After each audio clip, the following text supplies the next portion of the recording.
Most founders think the key to growth is marketing, capital, or strategy. But today's guest, Tiffany Slawinski, will tell you it's almost always people. See, Tiffany went from being a high school guidance counselor to co owning 7 franchises, becoming VP of sales at City Lifestyle, overseeing 200 plus markets, and then eventually founding Team Spark Advisors, where she helps CEOs and founders stop hiring the wrong people for the wrong seats. She also has a master's in psychology from Columbia University. And today, we're going to be breaking down the importance of putting the right people in the right seats, the cost of bad hires, and how behavioral data changes leadership decisions. Tiffany, welcome to the podcast. Thanks for having me, Leo. And I think marketing and strategy are also important things Yes, in a business, but the foundation is definitely its people. definitely, definitely. And we can go into that too. But to kick us off, what has been the most significant lesson that you've learned in this past year? So it's interesting when it comes to culture index, which is what I utilize through Team Spark Advisors, basically behavioral data I look at to help align people into roles and then maximize their potential.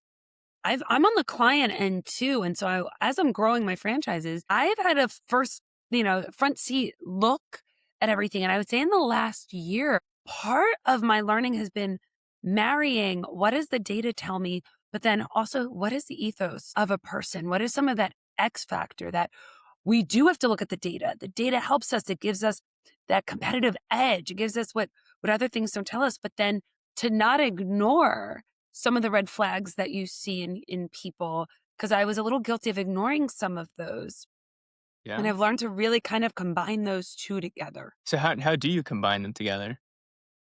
Yeah. So, in my instance, I own luxury magazines. So I've really built out my team. And part of what I'm looking for in my team is I want people who are humble, who are hungry, and who are smart. And when I look at the people who didn't work out for us, it was they were missing one of those three in the combination. And often it's humble.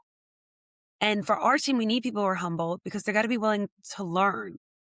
And if you're not Mm, willing to learn, so it was often the people who were coming in the most experienced who were not willing to listen at all, who just thought they knew everything and they didn't. And so that's something I'm much more closely looking for now that fits into my business model. interesting. Got you. And before we go into it, just some high level context. What is Culture Index? How does it compare to other things out there?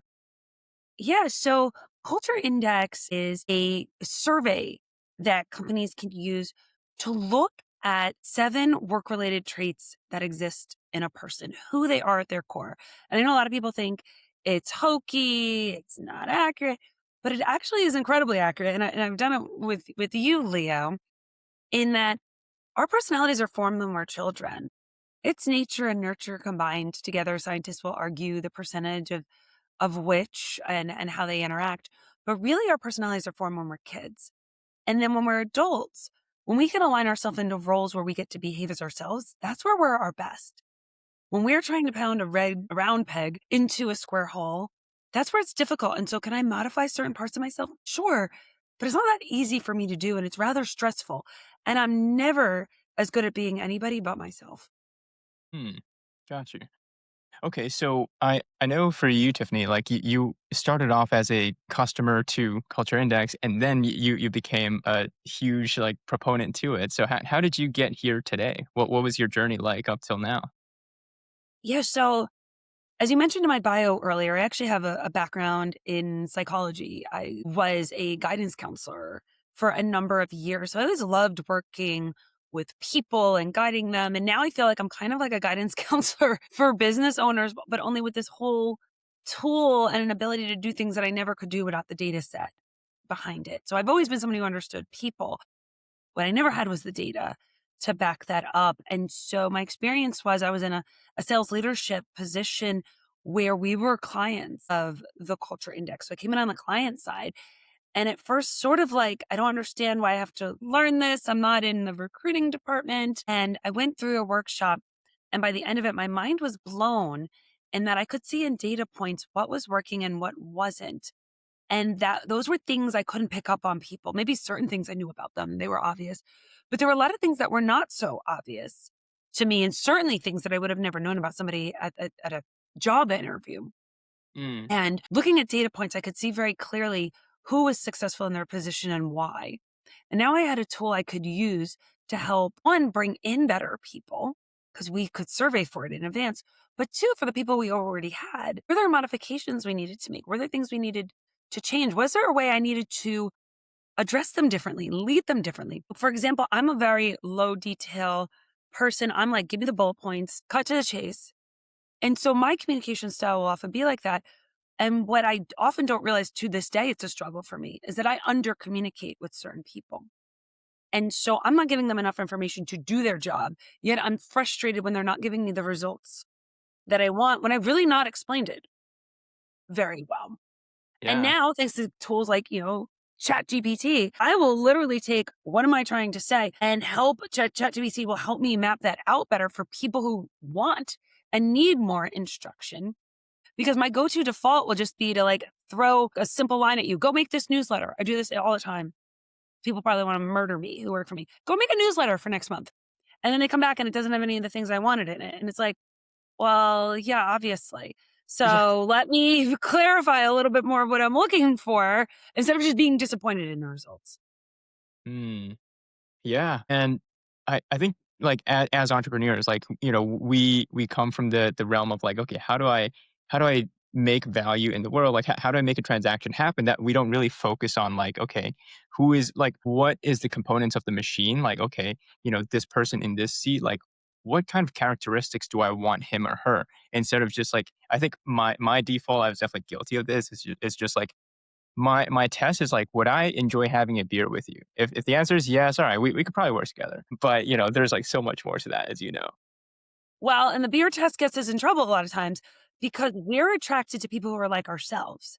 And I'll tell you, I'd make my own worst assistant. Yeah.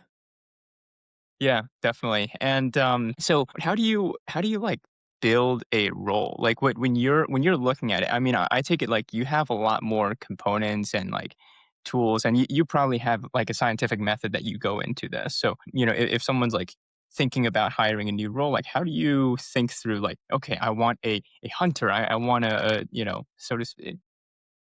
So example, you just use a hunter, right? A term used in sales all the time. One of my clients this morning, I was on with them and they were hiring for a sales position. And I immediately just started drilling in on multiple questions because at first they were calling it a technical sale. So I'm like, okay, technical sale is different. But then when we really got down to the nuts and bolts of it, they go, no, we want a hunter. We need someone who's going to cold call. And I said, well, cold call to who? Well, they need to get in front of purchasing managers. Okay. And what does that look like? And where do they get those phone numbers from? And what it really, at the core of it came down to, no, it's a hunter position that they later on bring in an expert with them into that sales meeting. So you don't need a technical person. You need your traditional sales hunter. And those are two very different people. So if I hadn't asked the right questions, I could have really been aligning them to look for the wrong kind of person. So some of this comes with, experience of what I do. But then with Culture Index, we have something we call a C job survey. And we're walking through it, going through what is actually required for this role. So your sales hunter, do they need to be friendly, personable? Do they need to have autonomy? Is this somebody who needs to be able to get up and hit the phones without you telling them? Who do they have to report to, right? Um, and from that, we create really like an avatar of what we're looking for based in data points. And then we can survey people as they come in and we can see in data points, are they aligning to the role? We don't have to ask them these questions because you come in for a sales interview and you say, how comfortable are you making cold calls? 10 out of 10 are going to tell you, I'm super comfortable with Yeah. that. I'm the best at that. I did that at my last job and they will all tell you that because that's the right answer to the question. Well, I know in data straight up if they're going to be comfortable making cold calls. And so I'm not going to interview people who are not going to be the type of person who has an ability to get on the phone. Mm-hmm. Yeah, so tell me more about the actual like assessment itself. I mean, I know these are all just like different ways to measure for certain characteristics, but just as that example, you were talking about like people that are doing outreach. I remember I think there's like energy units or something, and like how predisposed is someone to like taking like a courageous action or something like that, right? Yeah, so we're measuring different things. We're looking at somebody's level of autonomy, basically, how much of a self-starter are you versus a team player? And I'll tell you, Different people fit into different places. You can't have, if you have a room of all highly autonomous people, is anybody going to listen? Is anybody going to go and execute anything, right? You need that mix. So what could be really great in one scenario could be absolutely awful trait in another scenario. We look at measures of social ability. So socials in this world, everybody's always like, yeah, social. Everybody wants to be social. I'm working on being friendlier, right? There's a lot of positions you don't need to be a highly social being. In fact, it comes to your accountant or your doctor, they don't need it at all. I prefer they are not. I want someone who's more introspective, who's going to sit back, watch, be analytical, and not have to be talking the whole time. And yet, social people are 4 times more likely to be hired for a position, regardless of whether they're qualified for it or not. Why is that? Yeah. They interview well, right? They connect with the interviewer.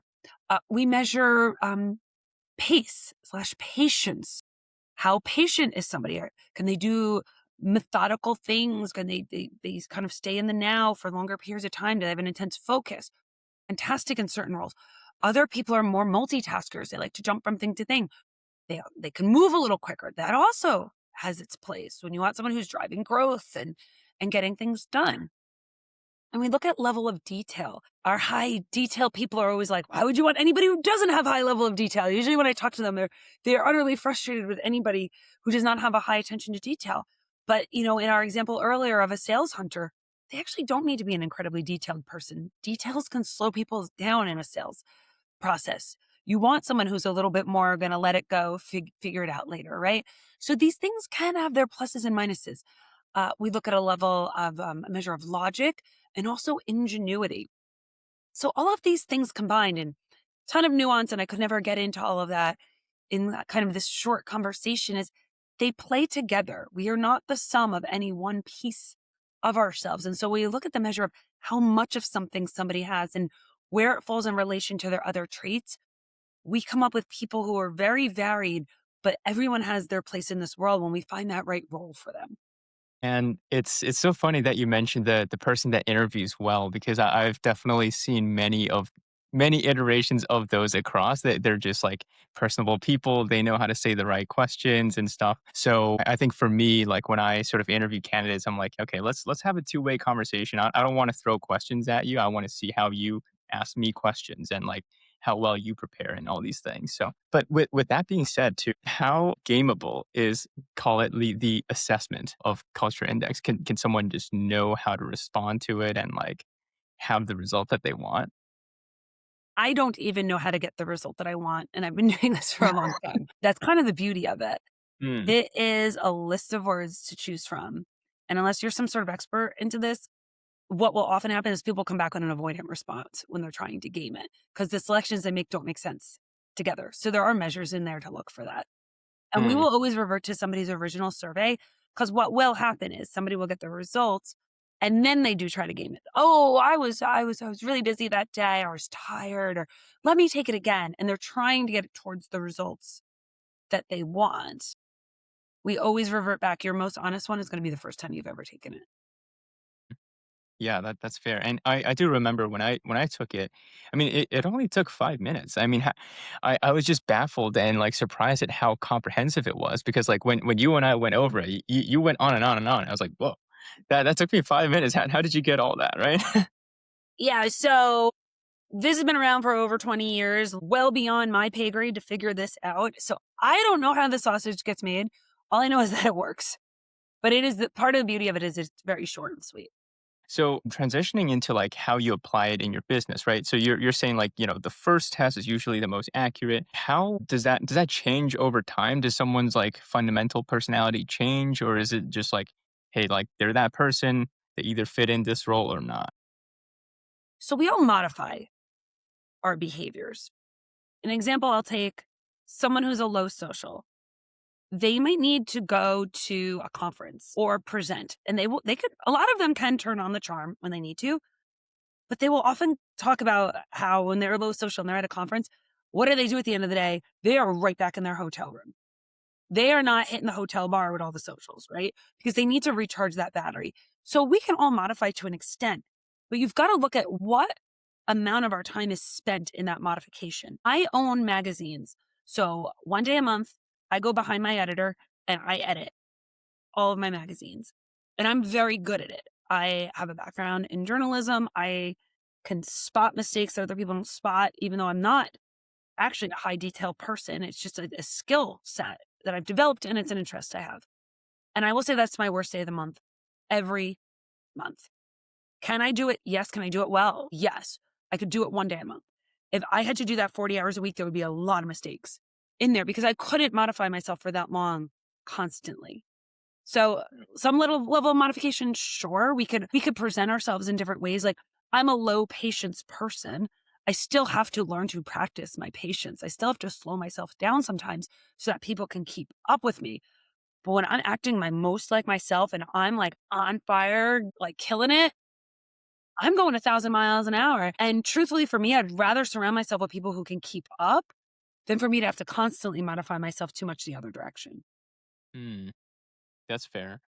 So that brings me to at least the fit in a role. How important would it be, or like how much does that come into the equation? Because people can adapt to some extent, but then like, is it worthwhile for them to adapt, or like do you want to find the right fit from the get go? Like how do you view that? I would always rather find the person who's the right fit.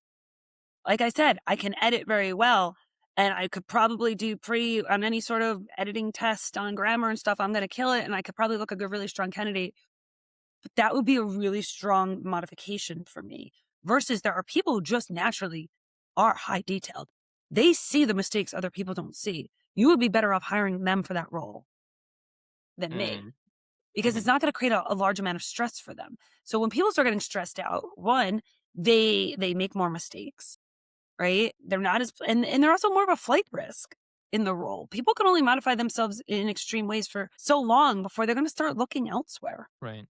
Now, what if you didn't have a choice, and you kind of have to like work with this person. Let's say you're a small business owner, and you're like, okay, well, this guy isn't the best culture fit for this role, but like, I kind of have to stick with him. This happens all the time. Think about family businesses. Sometimes you can't fire your uncle, and they're there. And I work with companies like this. And so some of this is looking at how do we work with who we have? How can we best communicate and motivate that person?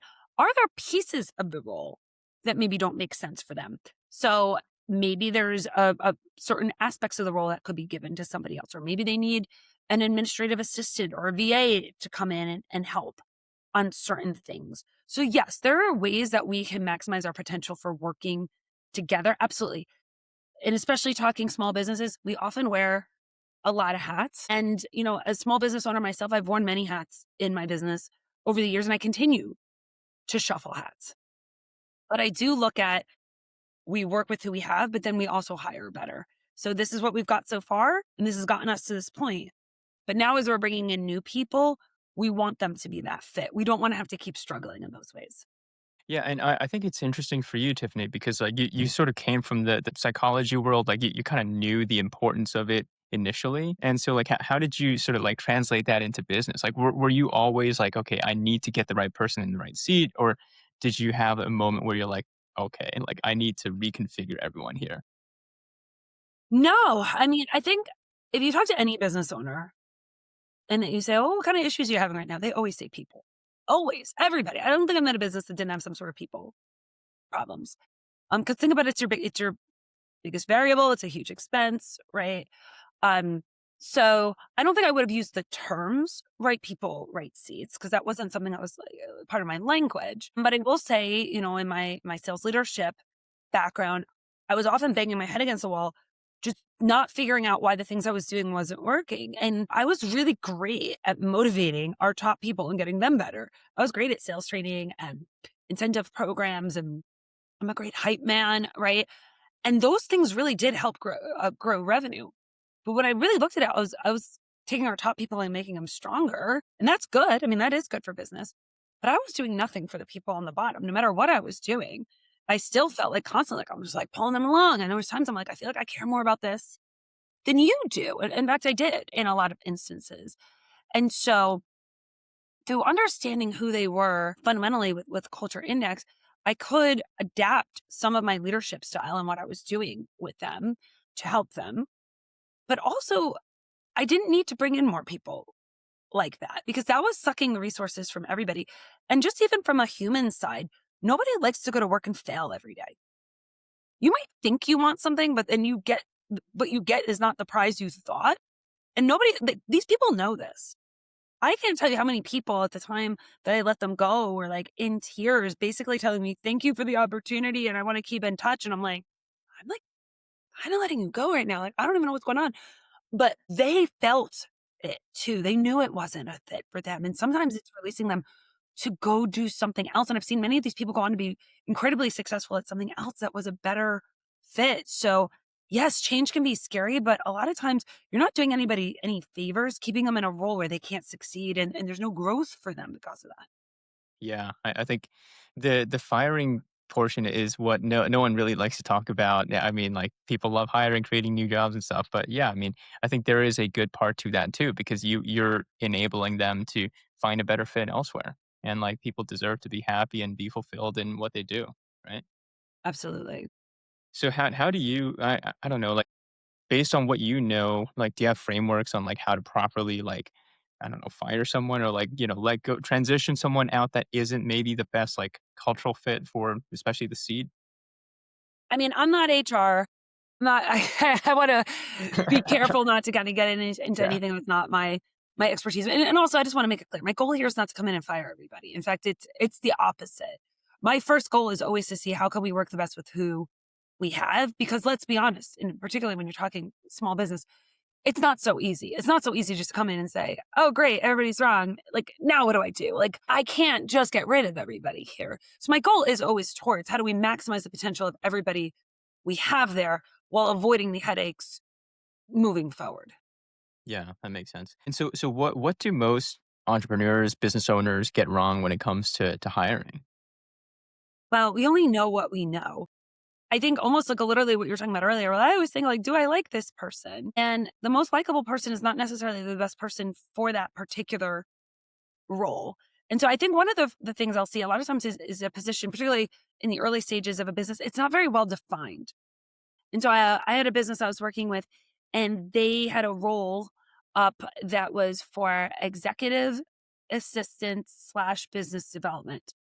I'm like, tell me more about that. What is executive assistant slash business development? Oh, well, really, it's my executive assistant, and we go to trade shows. I was like, okay, how often do you go to trade shows? Well, 2 or 3 times a year.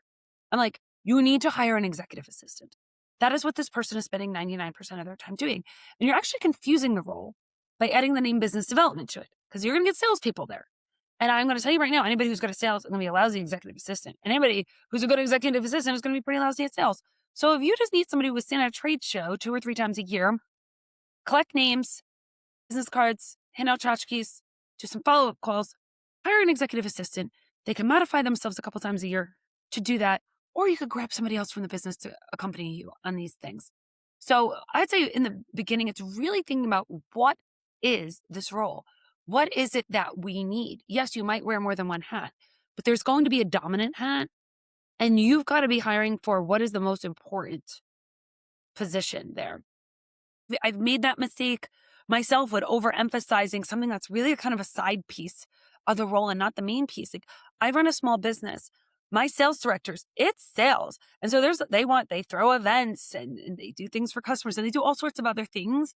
But if they can't sell, the rest of that doesn't matter. We're never going to get to that piece. So I have to hire people that I make sure are coming in and understanding this is a sales role, and they have to be comfortable with that. And then from there, let's use your creativity and let other things come out. But if you're not comfortable with that first piece, we're never going to get to the other stuff. Yeah, that makes a lot of sense. When it comes to just, businesses and, like, people that you work with, is there, like, a certain sweet spot where, this kind of thing is good for or most applicable for, like, a certain size of the company? Or is it, like, good for, like, I don't know, like, a Walmart, with, like, 500,000 people or something? All of the above. Doesn't matter what size your business is, you have people problems. You all do. So, right. So you could look at it larger, a Walmart, right? Clearly, they do a ton of hiring. This could be used all day, every day. They've got management teams to work with. There's a lot of employees that you could utilize this. That's obvious. But sometimes with the smaller businesses too, They might say, oh, I'm only hiring a couple people this year. Well, Mm, that's a huge percentage of your business. And so when you're, going out and hiring your first salesperson, I mean, that's the role in small business. What's the role the owner gives up last? Sales. And why?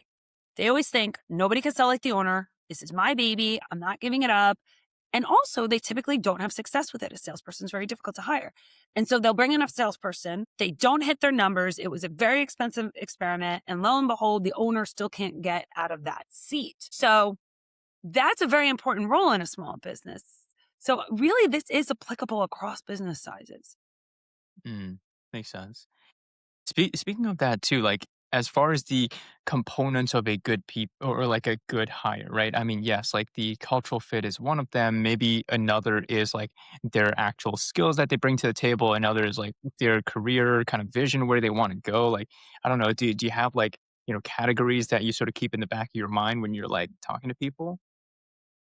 Well, there are people who are going to be more growth oriented. They're visionaries, right? They want to see the future.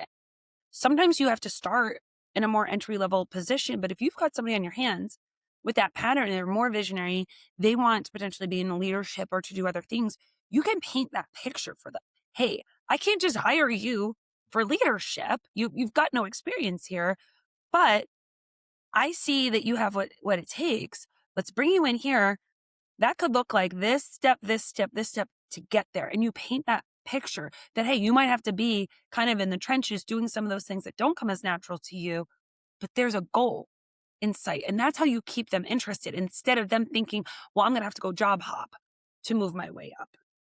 So you Mm. always want to have that open view of what that future can look like. Yeah, makes sense. I do agree. I think, just working with different kinds of people at different ages and stuff, like you'll see like, I mean, the younger people, I mean, they're great. They have a lot of energy, but they have like big ambitions. And I'm like, well, prove yourself. Show me you could do it, right? But yeah, takes Yeah, time. you got to earn your way. And hey, if you're able to skip steps, power to you. I would never hold Mm. anybody back, but that's not my responsibility as a business owner to worry about that. I can paint the picture of what this could look like for you, but not everybody's meant to end up in that seat. And if you are, fantastic. I won't hold you back. If somebody wants to leave me to go do something else and it's going to be a better opportunity for them, I absolutely have to respect that. Maybe my business is just not the place they can get where they want to go. When it comes to implementing this in your company, like what does the actual implementation look like? I mean, yes, it's like defining the role and then kind of looking for the people. Is that more or less? Yeah. I mean, we want to create an avatar of what we're looking for. And some of that is let's survey who's there. So who has to work with who? What is that role, right? So we're creating who's going to work best with me might be different who's going to work best with you. So understanding that dynamic. I had a business I was working with, and they were it was a family business, and they're all very lower autonomy. They're more team players. Nobody likes to rock the boat.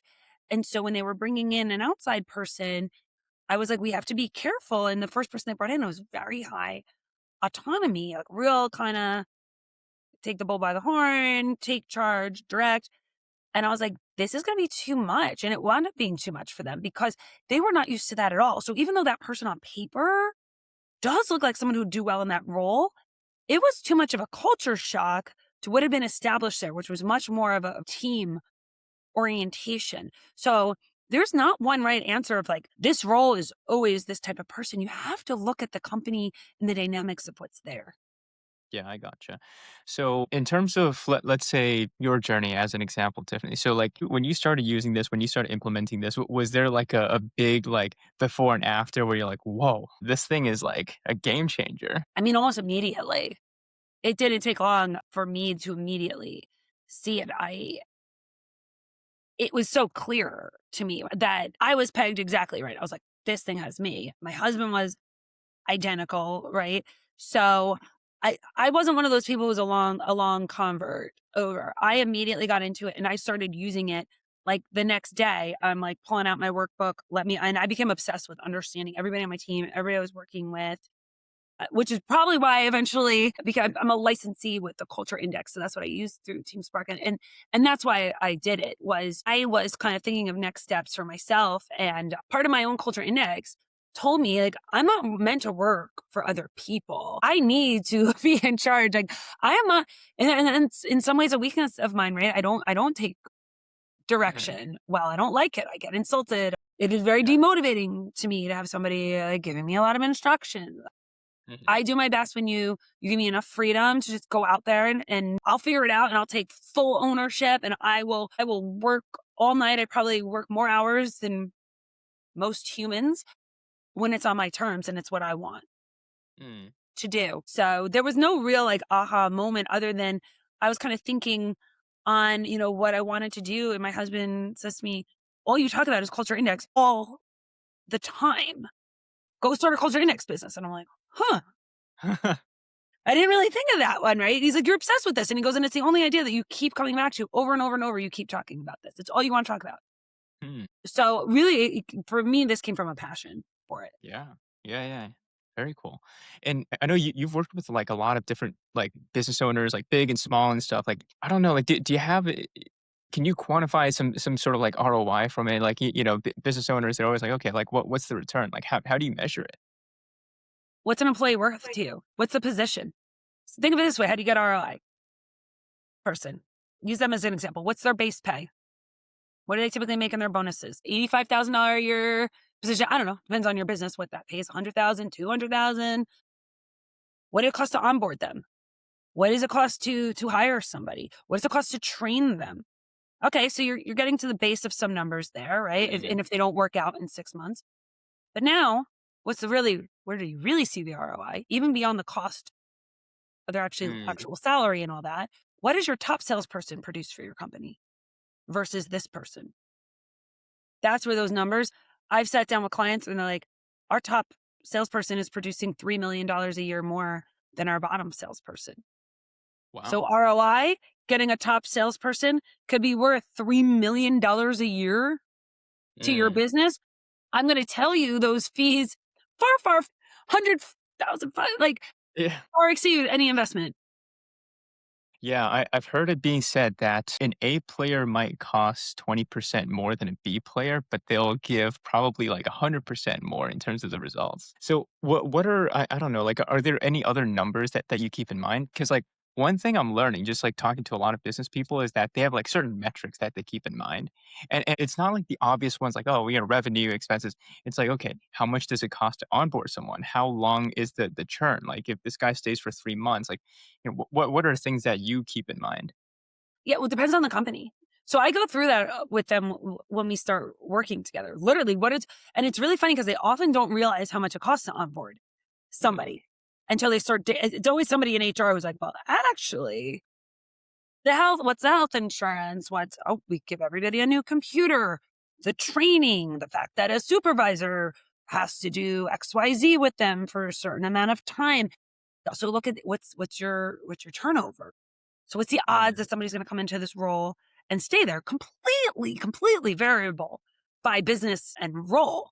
There's certain roles that are just notoriously high turnover roles, right? And obviously company dependent. So we work out those numbers for your company and what's the cost of turnover? I mean, the numbers can be astounding, particularly depending on the role. At a bare minimum, you're looking at just the cost of having them there, but then also what's the cost of lost productivity? What is the cost of, you know, I have a company I'm working with right now. You want to talk about costs, an ROI that you can never measure. The person in the role, I looked at his culture index. I said, you're stressed. He goes, yeah, that's an understatement. He's 35 years old and had a heart attack last year.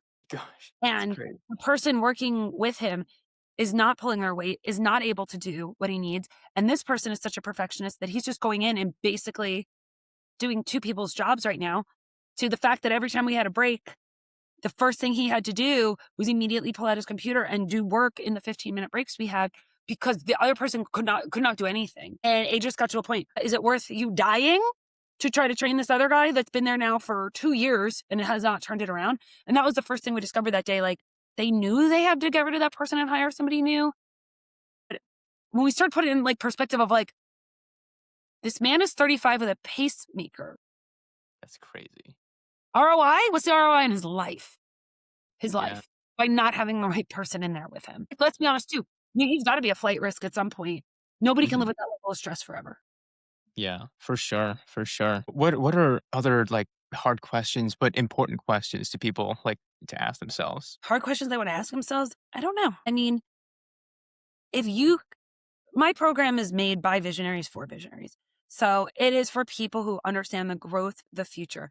No pain, no gain, right? Like you got to put in the effort into your people, or is it not going to just, it doesn't just solve itself. It doesn't. And, I had one of my clients told me, Tiffany, I always wanted to think I was really good at hiring. And I just have to admit, I am not. I am not. I think I am. I'm personable. I know people. I feel like I'm doing all those things. And at some point, I realized I just have to delegate this out because I'm just not that good at figuring this out. I'm like, yeah, you're coming to the realization that most people do is this is a data point. This adds to your process. And is it perfect? No, nothing's 100%. But I'm going to bet on the side of data every single time. I'm going to take the competitive edge. Yeah. Yeah, and it's so interesting just, like, learning about this and, like, our conversations back and forth, Tiffany, outside of this too. I mean, for me, like, I'm very much so, like, a visionary, a philosopher. I mean, as you know, right? So, like, learning all of this and, like, kinda putting it into place and kinda just learning to step aside, get out of your own way or get out of your business's way, right? I mean, like, I don't serve my business best by trying to do things that I'm not good at. I mean, yeah, something I'll have to learn, but, like, other things like this, like, I think it makes a lot of sense for. Well, and as a philosopher, you will often think things are a good idea and not get around to doing them. Yeah. If you see my Asana board, there's so many things in there that's just, like, not done, and, like, I don't know how it gets done and, like, how to implement it and stuff. I think I just hope to find, like, a good, like, implementer, like, an operator that's like, "Okay, let's check this off one at a time." You need somebody who's very, very detail Yeah, oriented, and self-starting next to you because you don't like babysitting. yeah. You prefer mentorship than direct management.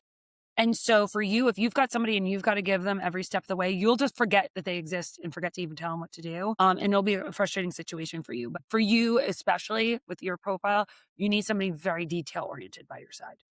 Yeah, And that's yeah, good because that's not your strength. And you can keep saying, I should learn how to be good at the detail. It's not your strength. yeah, Go be yeah, good at what you're good at and you'll get better at it. yeah, Even in education, I was reading something recently. It really hit me. And I forget where I read this, so I can't quote this correctly. But it yeah. said a lot of times in education with our kids, what we focus on is their weakest subject area. Mm, So you're like, oh, I'm good at math and science, so I really have to work on English and history. What if instead we say, I'm really good at math and science. Let me pour into math and science. Let me become the best ever at math and science, right? And so think about like when it comes to work, we're always looking at our weaknesses. What if we mm, double down on our strengths? yeah, I can improve my weaknesses, but how do you yeah. go from good to great at your strengths? Yeah, and as a business owner, that's how you deliver value to the world, right? I mean, like people pay like how much for a Tom Brady versus like a random like NFL guy, right? So, yeah, I think that was like I love business in the sense that I have to constantly put my ego aside and be like, okay, what needs to be done now? It doesn't matter what I want, right? And part of which is like learning to focus on my strengths and letting other people do their thing. So you're absolutely right. And yeah, no, I appreciate all your insights and like I always love these conversations because like my mind is blown every time. I learn something new. I'm reminded of things that are useful. So thank you for sharing that. You're welcome. I'm here to blow your mind. I love it. So how can people work with you? Like how can they get in touch with you? Who do you want to meet? How can we help you?